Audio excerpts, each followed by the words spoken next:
আল্লাহ রাসূল সাল্লাল্লাহু আলাইহি ওয়াসাল্লাম বিদায় হজ্জের ভাষণে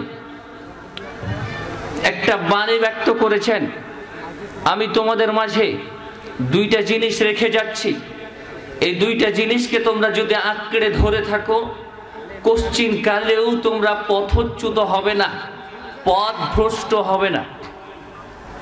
সে দুইটা জিনিস কি? এক কোরআন, দুই নম্বর হাদিস, বিশ্বনবী মুহাম্মদ সাল্লাল্লাহু আলাইহি ওয়াসাল্লামের সুন্নাহ। সম্মানিত উপস্থিতি, যদি একটা প্রশ্ন ছুড়ে দিই, আমরা কি সুপথ প্রাপ্ত নাকি আমরা পথচ্যুত? আমরা কি পথ হারিয়ে ফেলেছি নাকি পথ পেয়েছি? আমরা পথ হারিয়ে ফেলেছি।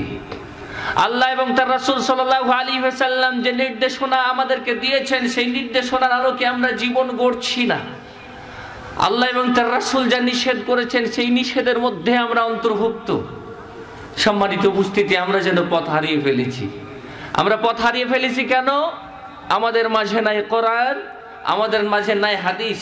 কোরআন এবং হাদিসের শিক্ষা, আর সেই শিক্ষার আলোকে জীবন যাপনের প্রবণতা আমাদের মাঝে অনুপস্থিত, যার কারণে আমরা পথচ্যুত হয়ে গিয়েছি, পথ পানে নাই, হেদায়েতের উপরেই স্টিল হতে পারছে না। সম্মানিত উপস্থিতি, আল্লাহ তাআলা মানব জাতিকে সর্বশ্রেষ্ঠ সৃষ্টি রূপে পৃথিবীতে পাঠিয়েছেন।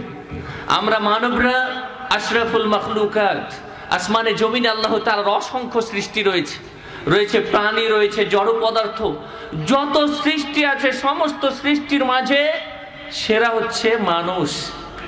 আবার বিপরীতে মানুষই হচ্ছে সবচাইতে নিকৃষ্ট। মানুষ সবচাইতে উৎকৃষ্ট, আবার মানুষ সবচাইতে নিকৃষ্ট। কোন মানদণ্ডের ভিত্তিতে মানুষ সবচেয়ে উৎকৃষ্ট আর কোন মানদণ্ডের ভিত্তিতে মানুষ সবচেয়ে নিকৃষ্ট? মানদণ্ড একটাই, সেটা হচ্ছে ওহীর জ্ঞান অর্জন করা এবং সেই অনুপাতে জীবন গড়া। কেউ যদি ওহীর জ্ঞান অর্জন করে, সে অনুপাতে জীবন গড়ে, তাহলে সে আশরাফুল মাখলুকাত, সৃষ্টির সেরা। আর মানুষের মাঝে যারা ওহীর জ্ঞান অর্জন করে না, সে অনুপাতে জীবন গড়ে না, তারা সবচেয়ে নিকৃষ্ট সৃষ্টি, কুকুর শুকুরের চাইতেও খারাপ। আল্লাহ তাআলা পবিত্র কোরআন সূরা আরাফ আয়াত নম্বর 179 বলছেন, ওয়ালাকাদ দারা'না লিজাহান্নামা কাসীরাম মিনাল জিন ওয়াল ইনস, আমি মানুষ এবং জিনের মাঝে অনেককেই সৃষ্টি করেছি জাহান্নামের জন্য। জাহান্নামের জন্য কারা তারা? আল্লাহ তাআলা বলছেন, লাহুম কুলুবুল লা ইয়াফকাহুনা বিহা, তাদের অন্তঃকরণ আছে কিংবা তাদের মস্তিষ্ক আছে, চিন্তা ভাবনার শক্তি আছে, কিন্তু তারা চিন্তা ভাবনা করে না। কেন আমাদেরকে পাঠানো হয়েছে, কে আমাদেরকে পাঠিয়েছে, তার উদ্দেশ্যটা কি, তিনি সব কিছুর ব্যবস্থাপনা আমাদের কেন করছেন, এগুলো যারা চিন্তা করে না। ওয়ালাহুম আ'য়ুনুল লা ইউবসিরুনা বিহা, তাদের চোখ আছে, সব কিছু দেখে, কিন্তু আসমানে জমিনে আল্লাহ তাআলার অসংখ্য নিদর্শন আছে, এই নিদর্শনগুলোকে দেখে দেখে আল্লাহকে চিনে না, তার নির্দেশনা অনুপাতে জীবন গড়ে না। ওয়ালাহুম আযান, তাদের কান আছে, কান দিয়ে শোনে, গান শুনে, ফাহিশা কথা শুনে, অশ্লীল বাক্যালাপ শুনে, সবকিছু শুনে, কিন্তু তারা প্রকৃত হককে শুনে না। উলাইকা কালানাম, তারা চার পায়া জন্তুর মতো। আমরা যদি আমাদের মস্তিষ্ক দিয়ে চিন্তা না করি কে আমাদেরকে পাঠালেন, কেন পাঠালেন, আমরা যদি মস্তিষ্ক দিয়ে চিন্তা না করি, আমরা যদি চোখ দিয়ে নিদর্শনগুলো দেখে শিক্ষা অর্জন না করি, আমরা কান দিয়ে যদি হকের বাণী না শুনি, আমরা চার পায়া জন্তুর মতো, কুকুরের মতো, শুকুরের মতো, গরু ছাগলের মতো। সম্মানিত উপস্থিতি, যদি সরাসরি গরু হয়ে যেতাম, সরাসরি ছাগল হয়ে যেতাম, সরাসরি শুকুর হয়ে যেতাম, হতে পারতো, এটাই ভালো হতো, এটাই ভালো হতো। কারণ কিয়ামতের দিন আল্লাহ তাআলা মানুষ আর জিনজাতকে এক সাইডে রেখে সমস্ত সৃষ্টির ফয়সালা করবেন, সমস্ত প্রাণীকুলকে উপস্থাপিত করে আল্লাহ তাআলা তাদের পারস্পরিক হিসাব নিয়ে, পারস্পরিক প্রতিশোধ নিয়ে কুনতুরাবা, তোমরা মাটি হয়ে যাও বলে ঘোষণা দেবেন। সব কিছু মাটি হয়ে যাবে, পৃথিবীর যত গরু, যত ছাগল, যত শুকুর, সমস্ত প্রাণী জগৎ মাটি হয়ে যাবে, কিন্তু মানুষ মাটি হবে না, জিন মাটি হবে না। সম্মানিত উপস্থিতি, আমরা কি আল্লাহ তাআলা বলছেন যদি আমরা মস্তিষ্ক দিয়ে চিন্তা না করি, আমরা যদি চোখ দিয়ে আল্লাহ তাআলার নিদর্শনগুলো দেখে শিক্ষা অর্জন না করি, আমরা যদি কান দিয়ে আল্লাহ তাআলার বাণী না শুনি, তাহলে আমরা চারপায়া জন্তুর মতো, বালহুম আদল, বরং তার চাইতেও নিকৃষ্ট। চারপায়া জন্তু বরং তার চাইতেও নিকৃষ্ট। সম্মানিত উপস্থিতি, আয়াতের শেষাংশে আল্লাহ তাআলা বলছেন উলাইকা হুমুল গাফিলুন, এরা কাফের, এরা অমনোযোগী, এরা উদাসীন, এরা কোরআনের তেলাওয়াত না করে ফেসবুক নিয়ে বসে, এরা কোরআনের তেলাওয়াত না করে হাদিস চর্চা না করে ইউটিউব নিয়ে বসে, টেলিভিশন দেখে, দুনিয়া নিয়ে ব্যতিব্যস্ত, কিন্তু ওহির জ্ঞান নিয়ে ব্যস্ত নয়। আমরা কি কুকুর ছাগলের মতো হতে চাই? আমরা কি শুকুরের মতো হতে চাই? আমরা চারপায়া জন্তুর মতো হতে চাই? তার চাইতে নিকৃষ্ট হতে চাই না? আমরা চাই না। সুতরাং আমাদেরকে ওহির জ্ঞান অর্জন করতে হবে, সে অনুপাতে জীবন গড়ার চেষ্টা করতে হবে। সম্মানিত উপস্থিতি, আল্লাহ তাআলা সূরা মুমিনুন আয়াত নম্বর 115 একটা প্রশ্ন ছুড়ে দিচ্ছেন আমাদেরকে।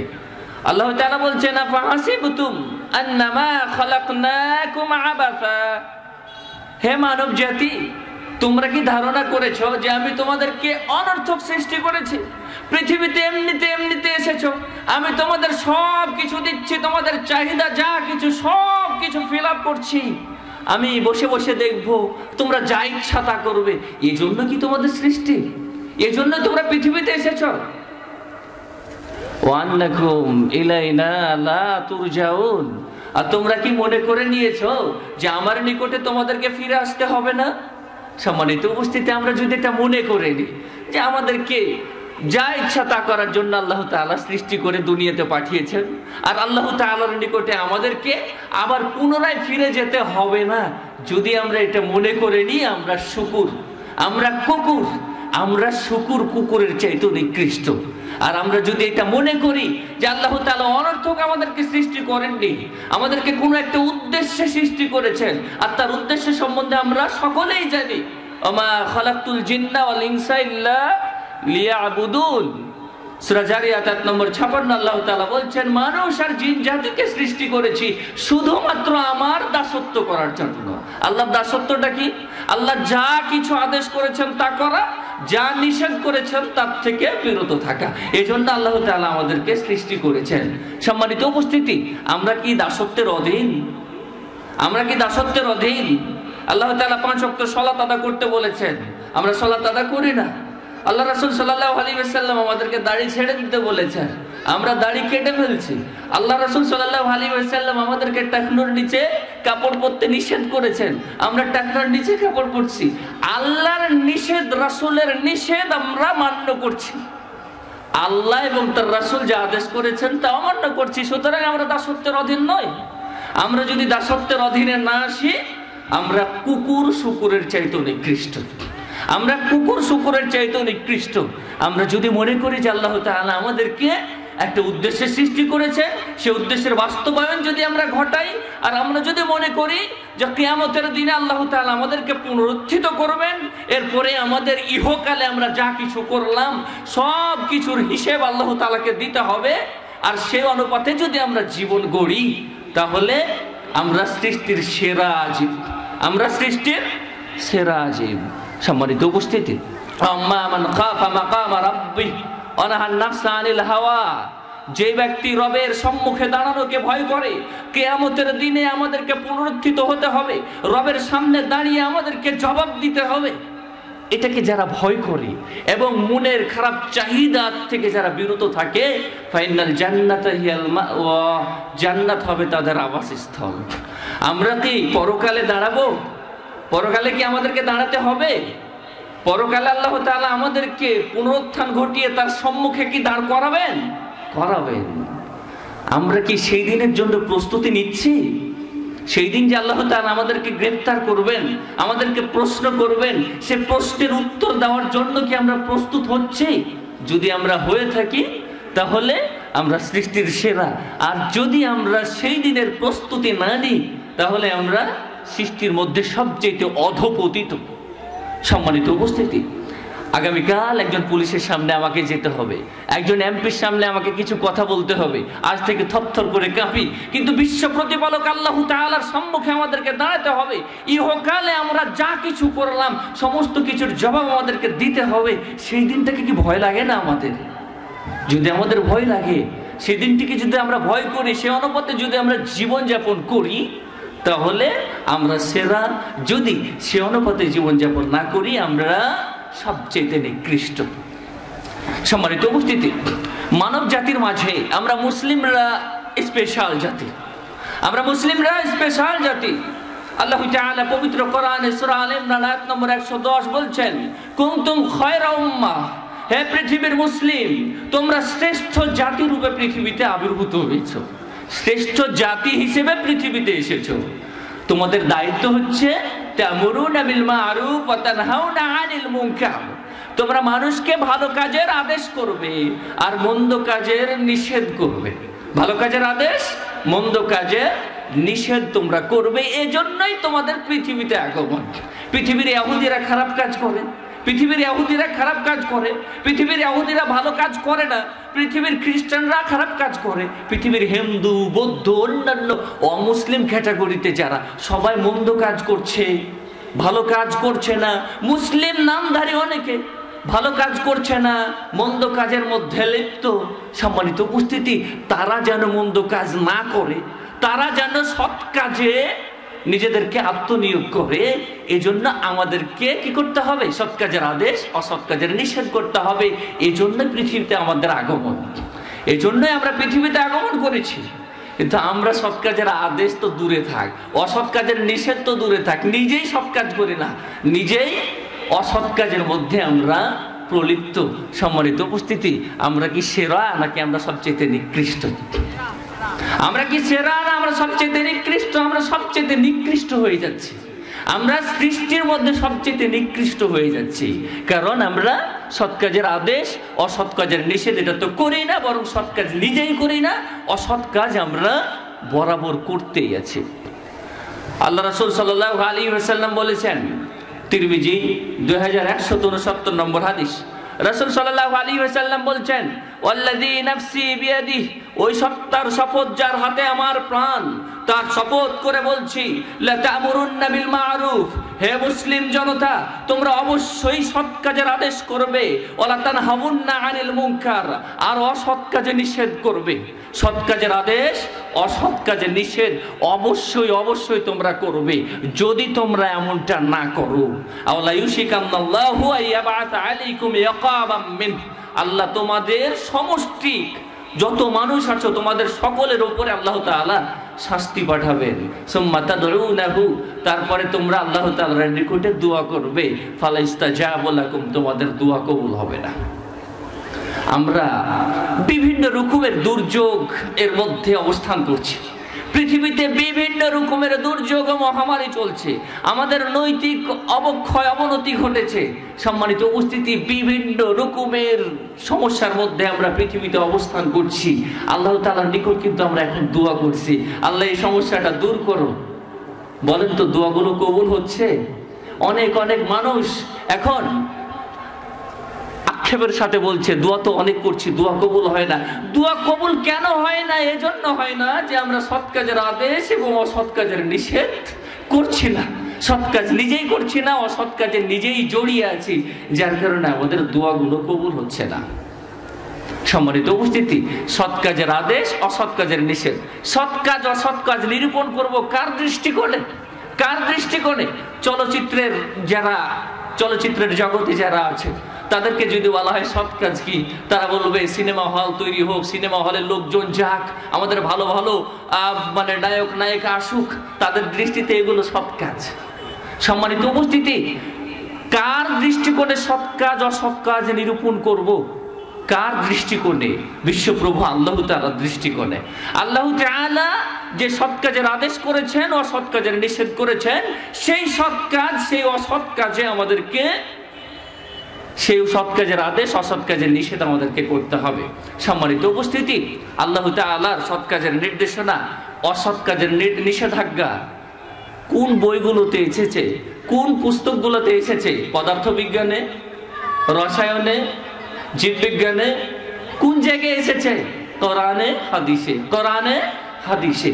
আমরা যদি কোরআন এবং হাদিস অধ্যয়ন করি, চর্চা করি, সে অনুপাতে জীবন গড়ার সাথে সাথে আমরা কোরআনের নির্দেশনাগুলো যদি মানুষকে উপস্থাপন করি, কোরআনের আদেশগুলো মানুষকে বলি, কোরআনের নিষেধগুলো যদি আমরা মানুষকে বলি, তাহলে আমরা সৃষ্টির সেরা বলে বিবেচিত হব।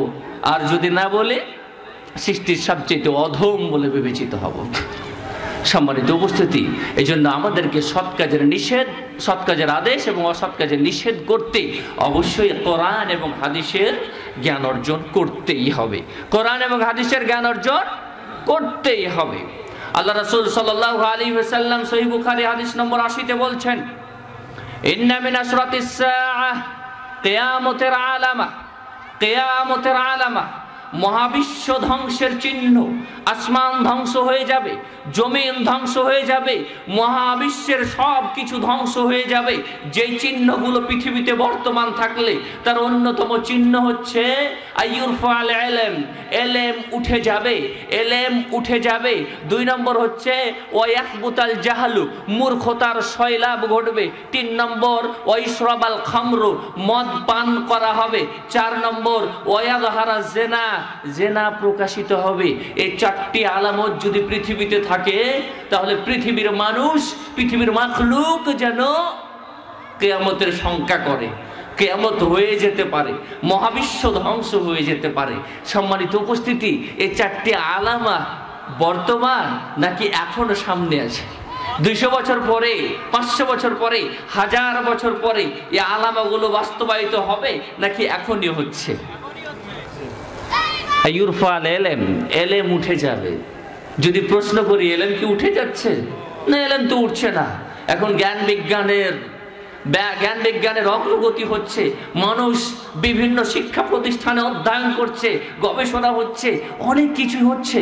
সম্মানিত উপস্থিতি, জ্ঞান কি উঠে যাচ্ছে? জ্ঞান কি উঠে যাচ্ছে? জ্ঞান উঠে যাচ্ছে, জ্ঞান উঠে যাচ্ছে না, দুইটাই সত্য।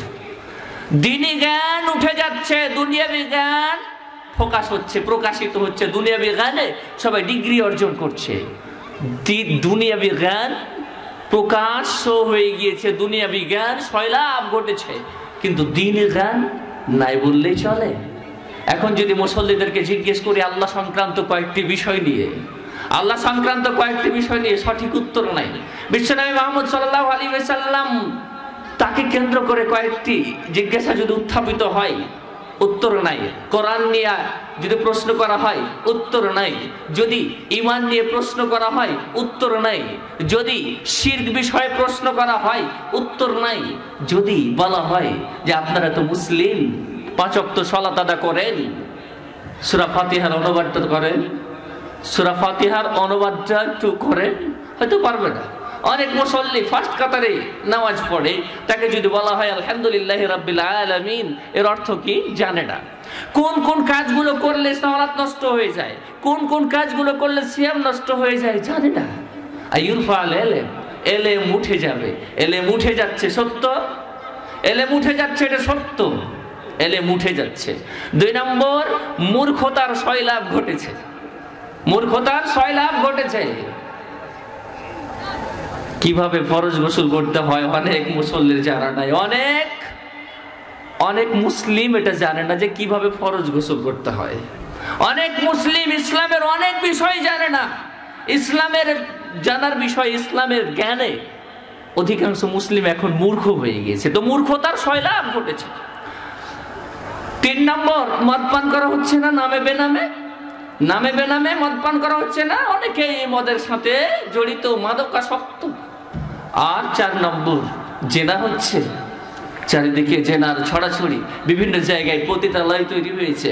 সম্মানিত উপস্থিতি, এগুলো হচ্ছে কি কিয়ামতের আলামা।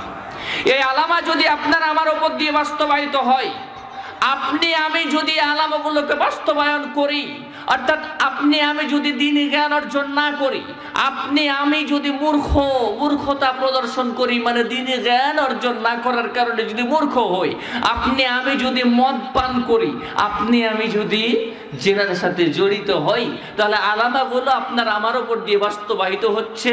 সুতরাং আপনি আমি হচ্ছে সৃষ্টির সবচেয়ে নিকৃষ্ট জানোয়ার। আমার আপনার উপর দিয়ে আলামতগুলো বাস্তবায়িত হোক, এটা কি চাই? কে কে চায়? একটু হাত তুলি। কে কে চায়? চাই। আপনার মাধ্যমে জেনা ব্যভিচার হোক, আপনি চান? আপনার মাধ্যমে মদ পরিবেশন হোক, মদ পান করা হোক, এটা আপনি চান? যদি আপনি চান তাহলে আপনি সৃষ্টির সবচেয়ে নিকৃষ্ট জানোয়ার। সম্মানিত উপস্থিতি, সহিহ বুখারী হাদিস নম্বর 100, আল্লাহ রাসূল সাল্লাল্লাহু আলাইহি ওয়াসাল্লাম বলছেন, আল্লাহ তাআলা দ্বীনি জ্ঞান তুলে নেবেন, তবে আল্লাহ তাআলা দ্বীনি জ্ঞান এভাবে তুলবেন না যে একজন ব্যক্তি জ্ঞানী, 30 পারার হাফেজ, অসংখ্য হাদিস তার মুখস্থ, আল্লাহ রাসূল সাল্লাল্লাহু আলাইহি ওয়াসাল্লামের উপরে অর্পিত দ্বীনের বিষয়ে গভীর জ্ঞানী, এইরকম একজন ব্যক্তি মূর্খ হয়ে গেল, তার থেকে আল্লাহ তাআলা জ্ঞান তুলে নিলেন। আল্লাহ তাআলা দ্বীনের জ্ঞানকে এভাবে তুলবেন না। ওয়ালাকিয়াকবিদুল ইলমা বিকবদিল উলামা, বরং আল্লাহ তাআলা দ্বীনি জ্ঞানকে তুলে নেবেন আলেমদেরকে তুলে নেওয়ার ফলে। আলেমদেরকে তুলে নেওয়ার ফলে দ্বীনি জ্ঞান উঠে যাবে। সম্মানিত উপস্থিতি, ইমাম বুখারী চলে গেছে না? ইমাম মুসলিম চলে গিয়েছে, তারা চলে গিয়েছে। তাদের মতো আর একটা কি পৃথিবীতে এখন আছে? ইমাম ইবনে তাইমিয়া, ইমাম নাসিরউদ্দিন আলবানী, তারা চলে গিয়েছেন, তাদের মতো আর কি হচ্ছে? হচ্ছে না। হওয়া কি সম্ভব না? সম্ভব। হওয়া সম্ভব না? সম্ভব। কিন্তু আমরা যেই সমস্ত প্রতিষ্ঠানগুলোতে যেই সিলেবাসে ইমাম বুখারী হওয়ার কথা, ইমাম মুসলিম হওয়ার কথা, ইমাম নাসিরউদ্দিন আলবানী হওয়ার কথা, সেই সিলেবাসে আমরা ছাত্র দিচ্ছি না। সেই সিলেবাস পড়ুক, আমরা অভিভাবকরা সেটা চাচ্ছি না।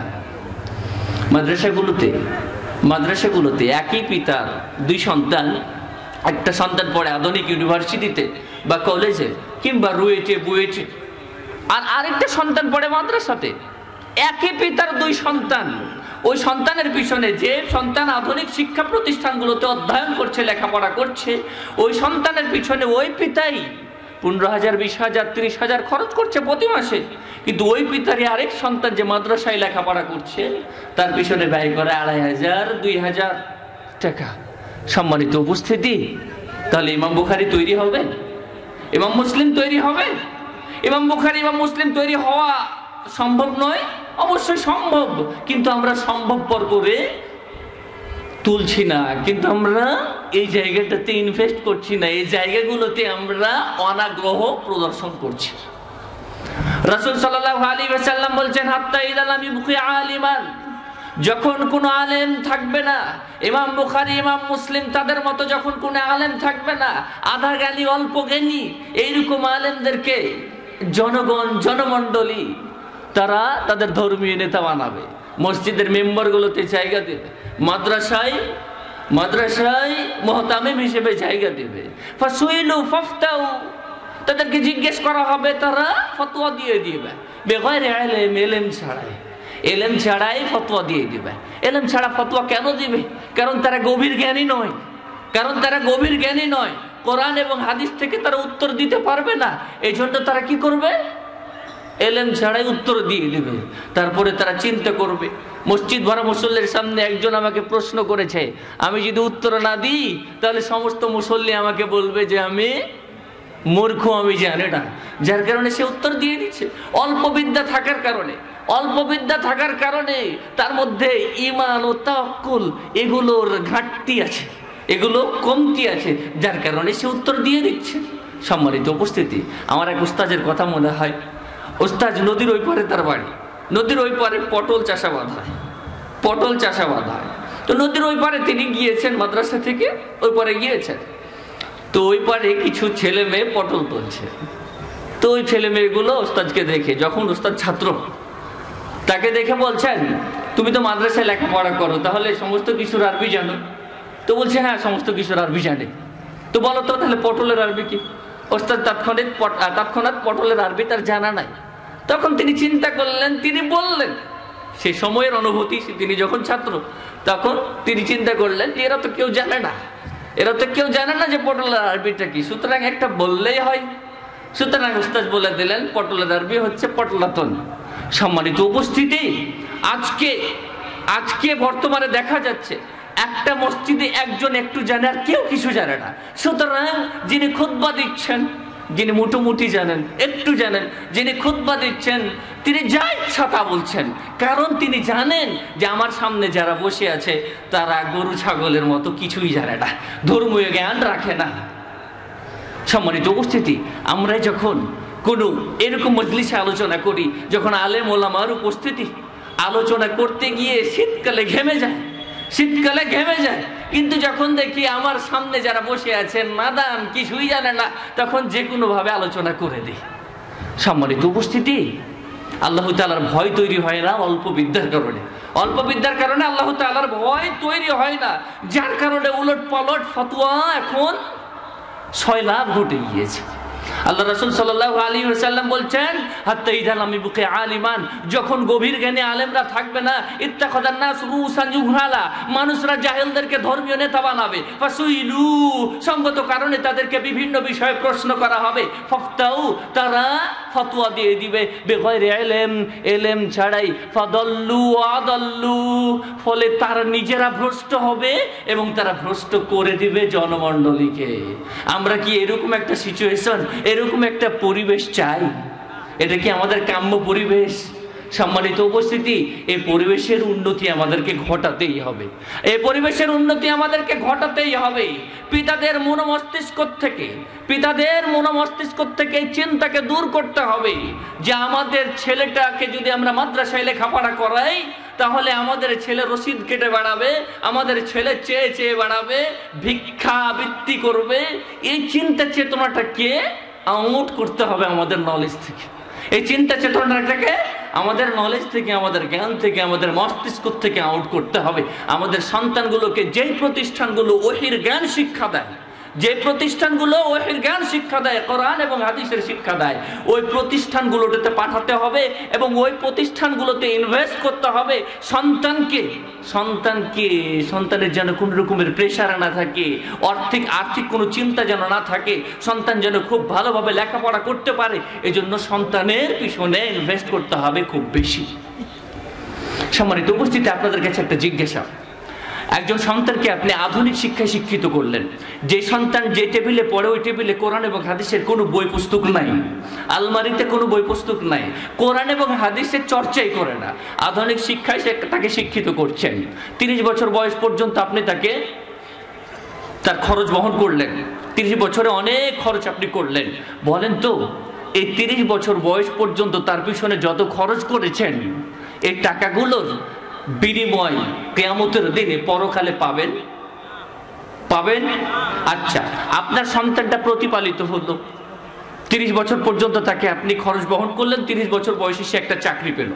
চাকরি পাওয়ার পরে সে একটা বাড়ি বানালো, সে বাড়িতে আপনার জায়গা দিল না, আপনাকে বৃদ্ধাশ্রমে পাঠালো। আপনি যখন বৃদ্ধ, পিতা মাতা আপনারা যখন বৃদ্ধ, তখন আপনাদেরকে বাড়িতে জায়গা দিল না, সন্তানটা তারা নতুন বাড়িতে অবস্থান করছে আর আপনাদেরকে বৃদ্ধাশ্রমে জায়গা দিয়েছে। আচ্ছা বলেন তো, আপনি দুনিয়াতে কিছু পেলেন? পরকাল তো হারিয়ে ফেলেছেন, পরকালে কিছু পাচ্ছেন না। আপনি যে ইনভেস্টগুলো করেছেন, যে টাকাগুলো ইনভেস্ট করেছেন, তার পিছনে প্রতি মাসে যে টাকাগুলো আপনি ব্যয় করেছেন, খরচ করেছেন, তার তো পরকালে বেনিফিট পাচ্ছেন না, ইহকালেও আপনি বঞ্চিত হয়ে যাচ্ছেন।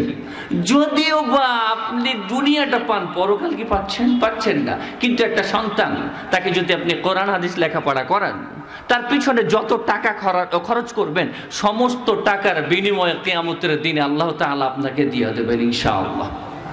যেই সন্তানকে আপনি ওহীর জ্ঞান শিক্ষা দেবেন, ওই সন্তান যদি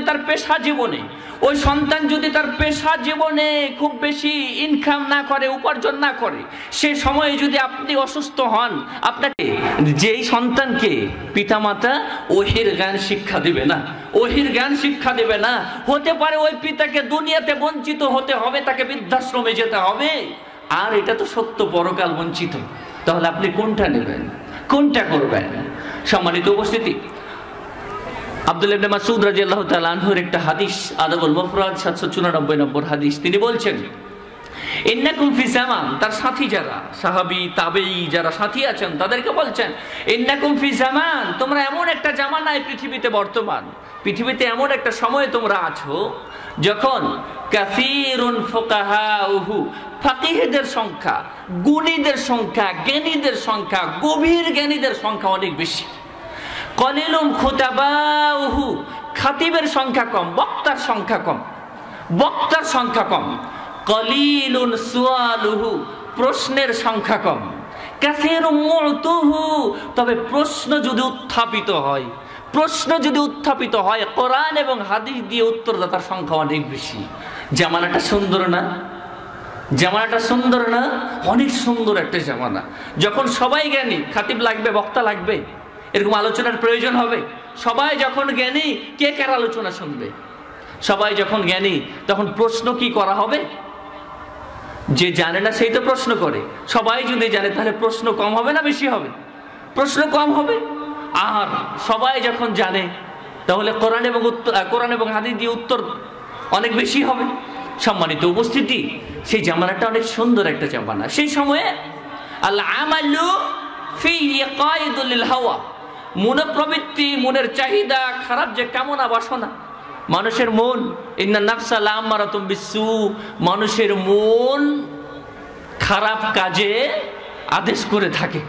বেশিরভাগ ক্ষেত্রে মানুষকে খারাপ কাজের আদেশ করে থাকে মানবীয় মন। সম্মানিত উপস্থিতি, আল্লাহ রাসূল সাল্লাল্লাহু আলাইহি ওয়াসাল্লামের সাহাবী আব্দুল্লাহ ইবনে মাসউদ রাদিয়াল্লাহু তাআলা আনহু বলছেন, সেই সময় মানুষের আমল মানুষের চাহিদাকে নিয়ন্ত্রণ করত, মানুষের চাহিদাকে নিয়ন্ত্রণ করত। মানুষ চাইতো যে শুয়ে থাকবে, কিন্তু আজান হয়ে গিয়েছে, চলে যেত নামাজে, চলে যেত নামাজে। মানুষ চাইতো সিয়াম পালন করবে না, কিন্তু সিয়ামের সময়টা চলে আসলে সিয়াম পালন করত। আমল নিয়ন্ত্রণ করত মনো চাহিদাকে। এরপরে আব্দুল্লাহ ইবনে মাসউদ রাদিয়াল্লাহু তাআলা আনহু বলছেন, ওয়াসায়াতি মিন বাদিকুম জামান, অচিরেই তোমাদের পরে একটা সময় আসবে যেই সময়ে কলিলুন ফুকাহাউহু, ফকিহদের সংখ্যা, জ্ঞানী গুণীদের সংখ্যাটা কমে যাবে, কমে যাবে। জ্ঞানীদের সংখ্যা কি কমে গিয়েছে? গভীর জ্ঞানী আলেমদের সংখ্যা কি কমে গিয়েছে? কমে গিয়েছে। কলিলুন খুতাবা, কলিলুন ফুকাহাউহু, ফকিহদের সংখ্যা কমে যাবে। কাসীরুন খুতাবাউহু, বক্তার সংখ্যা বেড়ে যাবে। এখন কি বক্তা বাড়েনি? অলিতে গলিতে এই যে জালসা মাহফিল হচ্ছে, বক্তার সংখ্যা বেড়ে গিয়েছে। 28 ইঞ্চি বক্তা, 26 ইঞ্চি বক্তা, 25 ইঞ্চি বক্তা, মাদ্রাসায় লেখাপড়া করেছে 2-4 বছর, আজ বড় বক্তা। সম্মানিত উপস্থিতি, বক্তার সংখ্যা বেড়ে যাবে কখন? যখন জ্ঞানীদের সংখ্যা কম। জ্ঞানীদের সংখ্যা কম, তখন বক্তার সংখ্যা বেশি। কাসীরুন সুআলুহু, প্রশ্নের সংখ্যা বেশি। প্রচুর পরিমাণে প্রশ্ন উত্থাপিত হচ্ছে না? প্রচুর প্রশ্ন, প্রশ্নের পর প্রশ্ন উত্থাপিত হচ্ছে। কেন? জ্ঞানীদের সংখ্যা কমে গিয়েছে। কলিলুম মুতুহু, কোরআন এবং হাদিস দিয়ে উত্তরদাতার সংখ্যাটা কমে যাবে। সম্মানিত উপস্থিতি, সময়টা কি বর্তমান? এখন কি জ্ঞানী গুণীদের সংখ্যা কমে গিয়েছে? হ্যাঁ। জ্ঞানী গুণীদের সংখ্যা কমে গিয়েছে? হ্যাঁ। খতিবদের সংখ্যা বেড়ে গিয়েছে?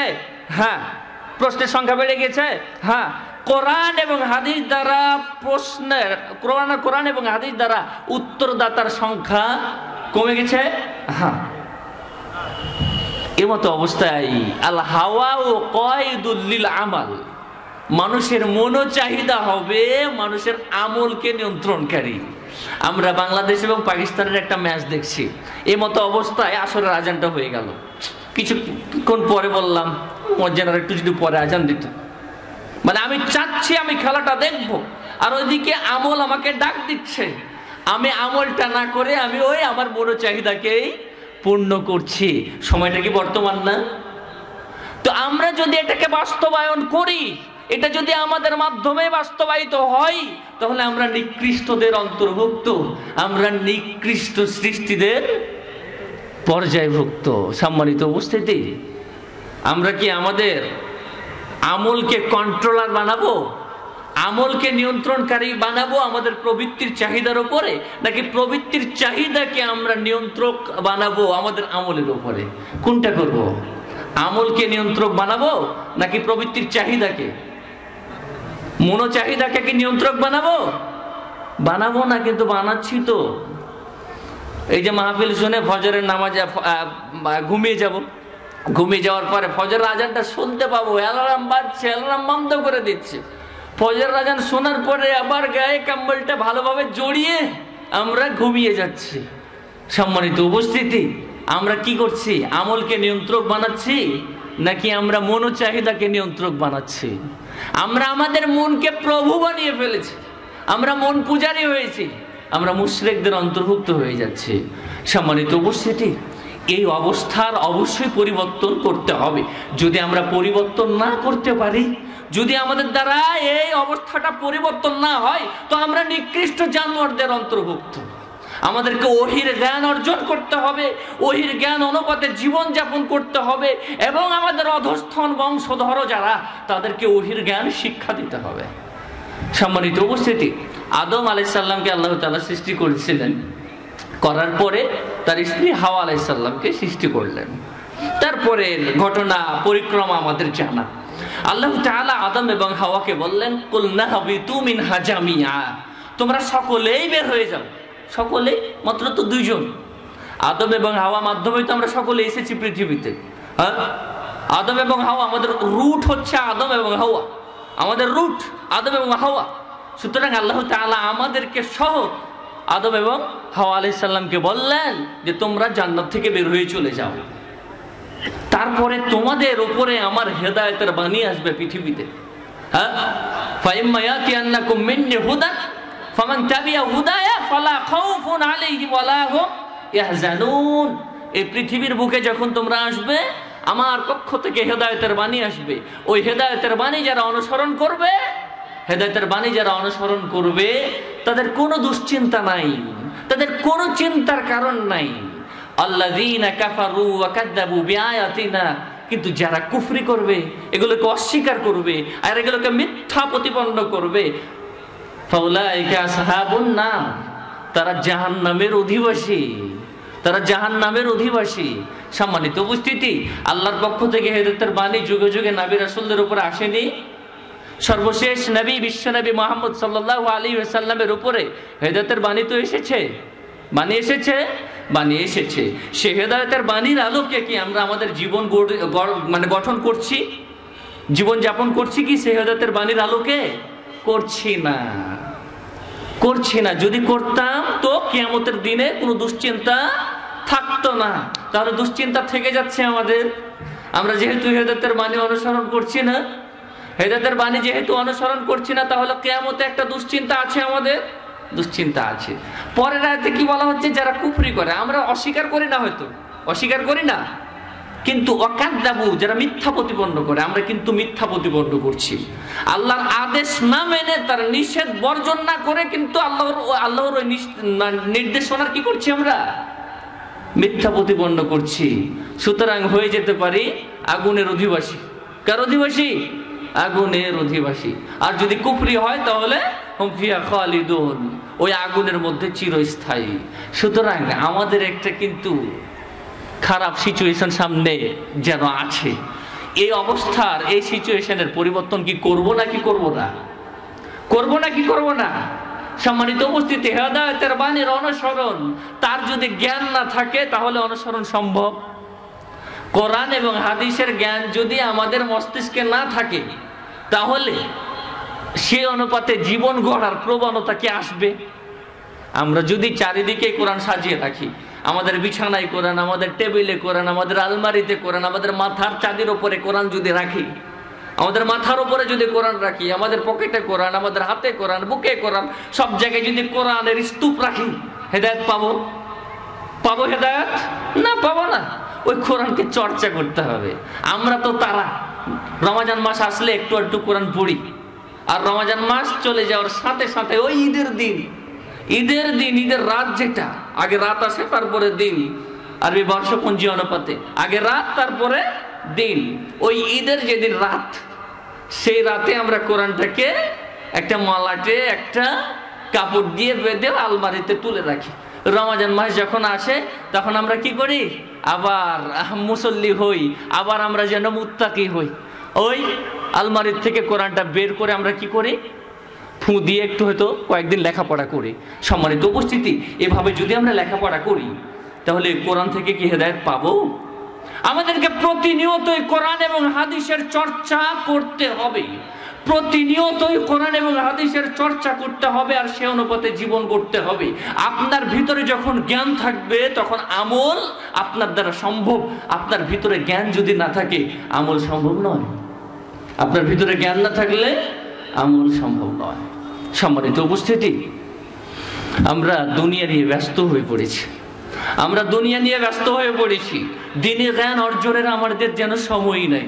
আগের মানুষগুলোকে দেখেছি, আমরা যখন ছোট ছিলাম ফজরের নামাজ পড়তে গিয়েছি, ফজরের নামাজ যখন পড়ে এসেছি তখন দেখতে পেয়েছি আমাদের বাড়িতে আমাদের দাদিরা কোরআন পড়তো, পাশের বাড়ির থেকে কোরআনের তেলাওয়াতের আওয়াজ আসতো।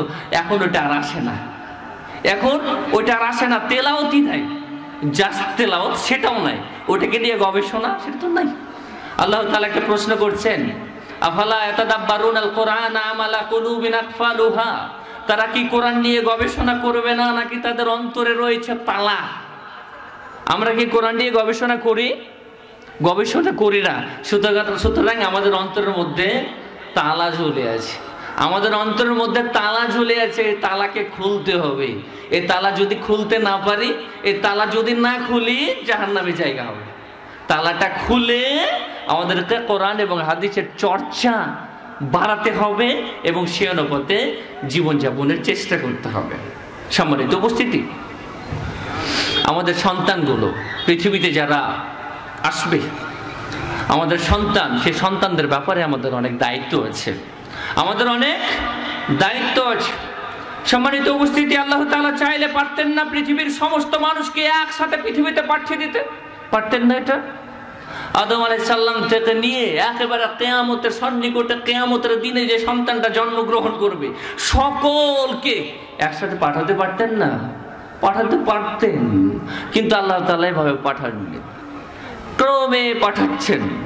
এই ক্রম পরিক্রমাটাই প্রমাণ করে যে এখানে অধিকার এবং দায়িত্বের ব্যাপার আছে, অধিকার এবং দায়িত্বের ব্যাপার আছে। আমাদের যারা পিতা, যারা আমাদেরকে জন্ম দিচ্ছে, তাদের কিছু দায়িত্ব আছে, আর যারা জন্মগ্রহণ করছে তাদের অধিকার আছে। এই দায়িত্ব এবং অধিকারের বাস্তবায়ন ঘটাতে হবে, দায়িত্ব এবং অধিকারের বাস্তবায়ন ঘটাতে হবে। যদি আমরা পিতারা যারা জন্ম দিচ্ছি দায়িত্ব যদি পালন না করি, কুল্লুকুম রাইন ওয়া কুল্লুকুম মাসউলুন আন রাইয়াতিহি, তোমাদের প্রত্যেকেই দায়িত্বশীল আর প্রত্যেককেই দায়িত্ব সম্বন্ধে জিজ্ঞেস করা হবে।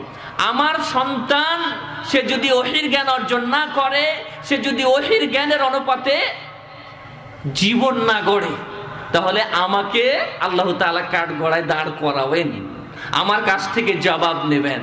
সম্মানিত উপস্থিতি, যেই সন্তানরা কোরআন পড়ে না, কোরআন অনুপাতে জীবন গড়ে না, ইসলামী জ্ঞান অনুপাতে জীবন গড়ে না, সেই সন্তানগুলোর ব্যাপারে পিতামাতাকে আল্লাহ তাআলা কাঠগড়ায় দাঁড় করাবেন।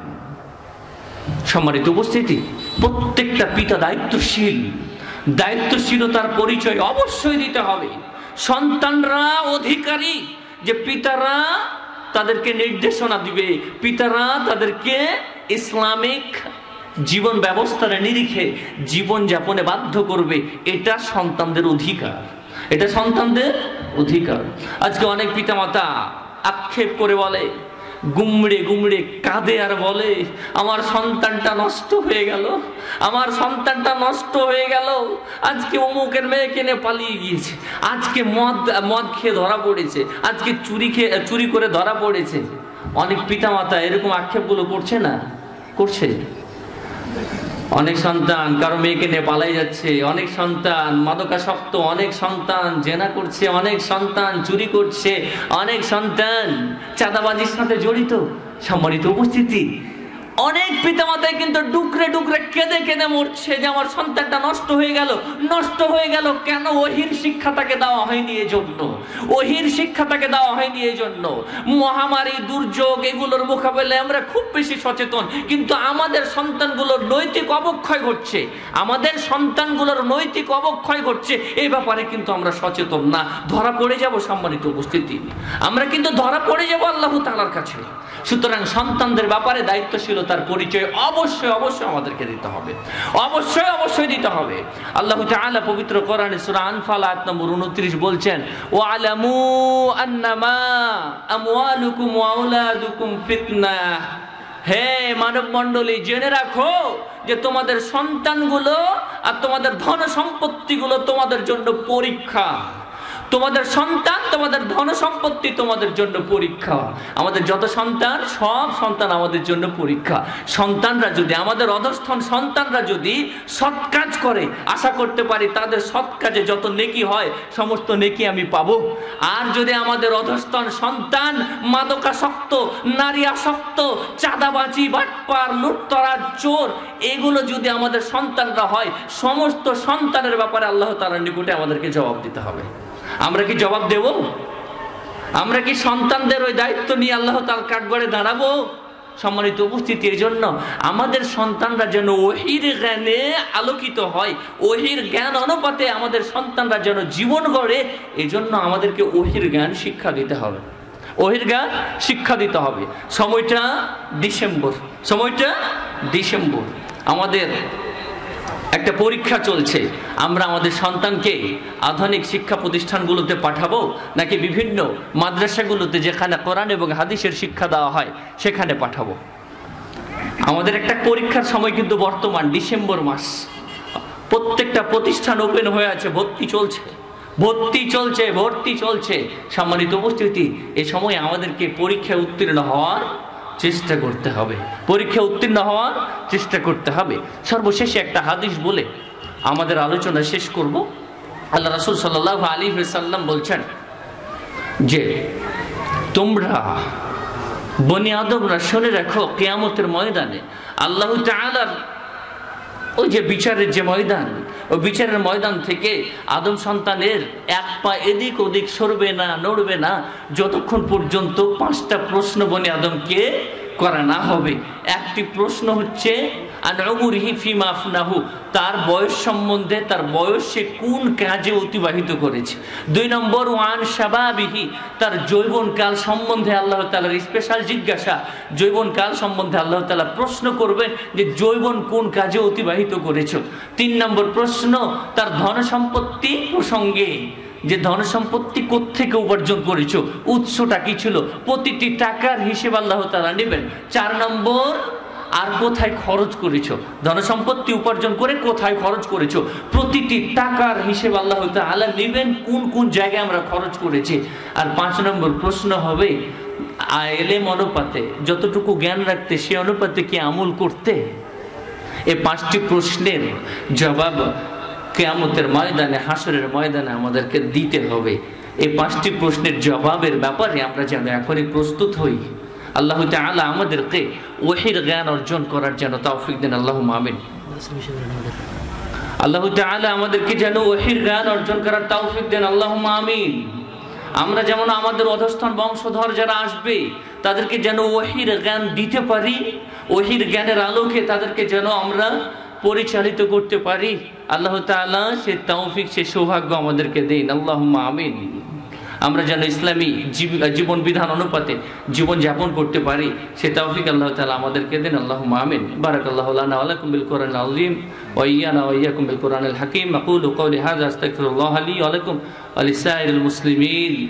আসসালামু আলাইকুম ওয়া রাহমাতুল্লাহি ওয়া বারাকাতুহু।